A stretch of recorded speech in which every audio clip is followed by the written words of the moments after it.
ঈদের বিরতি শেষে মাঠে ফিরছেন জাতীয় দলের ক্রিকেটাররা। পবিত্র ঈদুল আজহার সংক্ষিপ্ত বিরতি শেষে আবারও চেনা ছন্দে ফিরেছেন দেশের ঘরোয়া ক্রিকেটের সবচেয়ে মর্যাদাপূর্ণ আসর ঢাকা প্রিমিয়ার লিগ। দীর্ঘ ছুটির অবসান ঘটিয়ে আজ লিগের পরবর্তী রাউন্ডের লড়াইয়ে নতুন উদ্যমে মাঠে নেমেছে 12টি ক্লাব।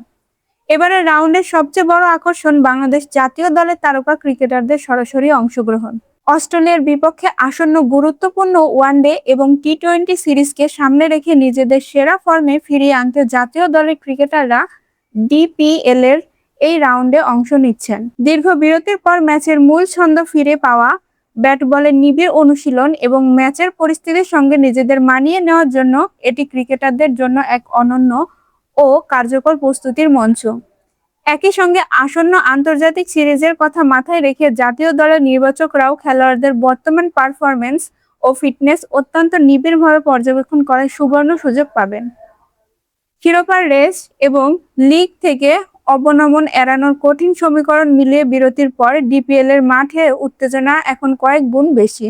এবারে রাউন্ডে মাঠের লড়াইয়ের মূল স্পটলাইনে থাকবে জাতীয় দলের টপ অর্ডার ব্যাটার এবং বোলারদের দৌরত্বের ওপর।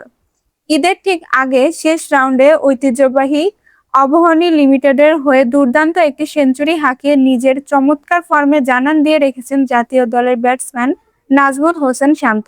অন্যদিকে দেশের ক্রিকেট পাড়ায় সবচেয়ে বড় চমক ও কৌতূহল তৈরি হয়েছে তরুণ গতি তারকা নাহিদ রানাকে ঘিরে। ঢাকা প্রিমিয়ার লিগের অফিসিয়াল দল বদলের সময় আবাহনী লিমিটেড জানিয়েছে যে নাহিদ রানা তাদের দলেই থাকছেন। তবে লিগের মাঝপথে এসে নাটকীয়ভাবে বদলে গেছে এই গতির তারকার ঠিকানা।